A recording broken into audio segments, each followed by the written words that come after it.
Class 10th में पढ़ने वाले सभी छात्रों का एक बार फिर हार्दिक स्वागत गणित दर्पण चैनल पर।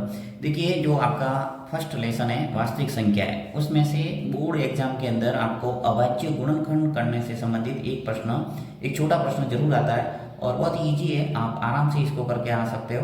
मैं आपको बहुत ही सरल तरीके से यहाँ समझाने वाला हूँ। यहाँ पर मैंने जो फर्स्ट क्वेश्चन है उसके दो क्वेश्चंस लिए हैं। एक तो है 140 और एक दूसरा है 156। इन दोनों के अभाज्य गुणनखंड हम करके देखते हैं। देखिए, सबसे पहला जो क्वेश्चन है वो ले रहा हूं मैं 140। ठीक है। अब 140 के अभाज्य गुणनखंड करने के लिए देखिए यहाँ पे इस टाइप से कॉलम बनाना आपको और कॉलम के अंदर लिखना है 140। अब आपको देखो इसके अंदर थोड़ा भाग देने के बारे में बेसिक पता ही होना चाहिए। यानी अगर टेबल आता है आपको तो बहुत ही जल्दी से अभाज्य गुणनखंड आप निकाल सकते हैं। अब आपको देखना होगा यहाँ कि 140 के अंदर 2 का भाग जाता है या नहीं। अगर 2 का भाग नहीं जाएगा तो हम 3 का देंगे। ठीक है।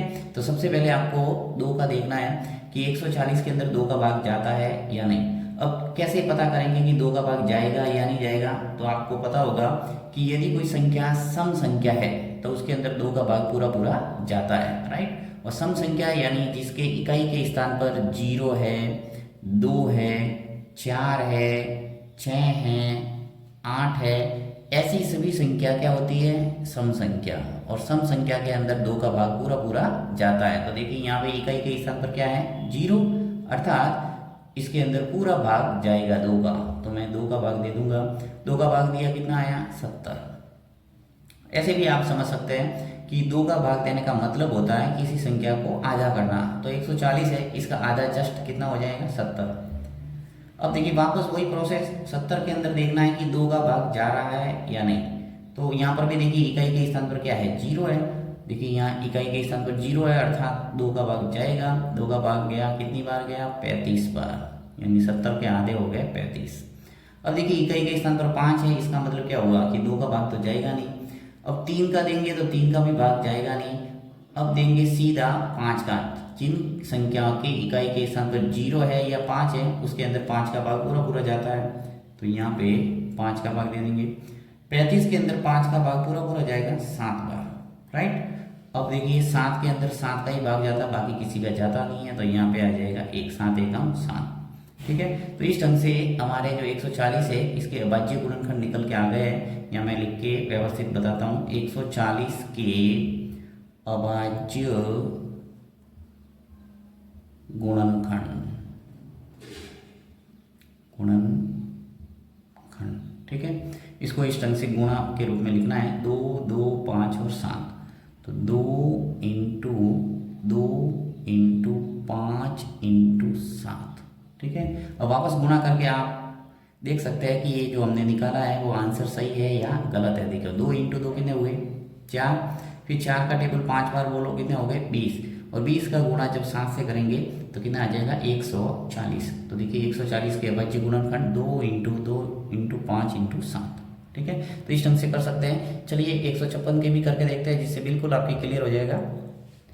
देखिए 156 है, इसको भी मैं इस टाइप से कॉलम के अंदर लिख लेता हूँ 156। यहाँ पे देखिए देख सकते हैं आप इकाई के स्थान पर क्या है? 6 है, अर्थात वे संख्या जिनकी इकाई के स्थान पर 0 है, 2 है, 4 है, 6 है, 8 है, उन सभी में 2 का भाग पूरा पूरा जाता है, अर्थात वो संख्या सम संख्या कहलाती है। तो यहाँ पे 156 के अंदर मैं 2 का भाग दे दूंगा। कितनी बार जाएगा? यहाँ पे जस्ट हम कर देंगे, सीधा आ जाएगा 78। ठीक है। यानी 78 बार पूरा पूरा भाग जाएगा। अब वापस देखना है आपको कि 78 में किसका भाग जाएगा। तो यहाँ पे देख सकते हैं 2 का भाग पूरा पूरा जाएगा, क्योंकि यहाँ पर भी इकाई का स्थान पर क्या है? 8 है, और 8 के अंदर 2 का भाग पूरा पूरा जाता है। यानी 78 के अंदर पूरा पूरा भाग जाएगा। तो 2 का दे दो, कितनी बार जाएगा? यहाँ 39 बार, यानी 39। यानी 78 के जस्ट आधे है, वो कितने हो गए? 39, राइट।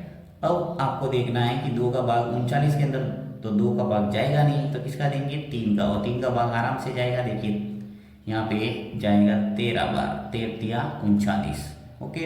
अब 13 के अंदर 13 का ही भाग जाएगा, क्योंकि 13 एक अभाज्य संख्या है और अभाज्य संख्या में स्वयं का ही जाता है, राइट। तो 13 के अंदर 13 का भाग गया 1 बार।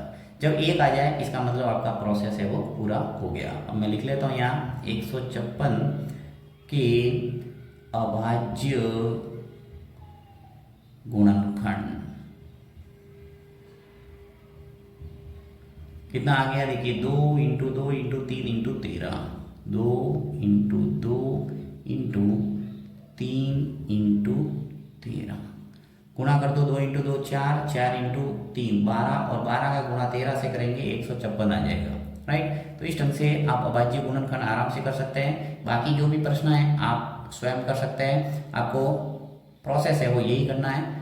और कोई समस्या आती है तो आप कमेंट बॉक्स में जरूर लिखना, मैं वापस आपको वीडियो द्वारा उन क्वेश्चंस को बताने का प्रयास करूंगा। Thank you.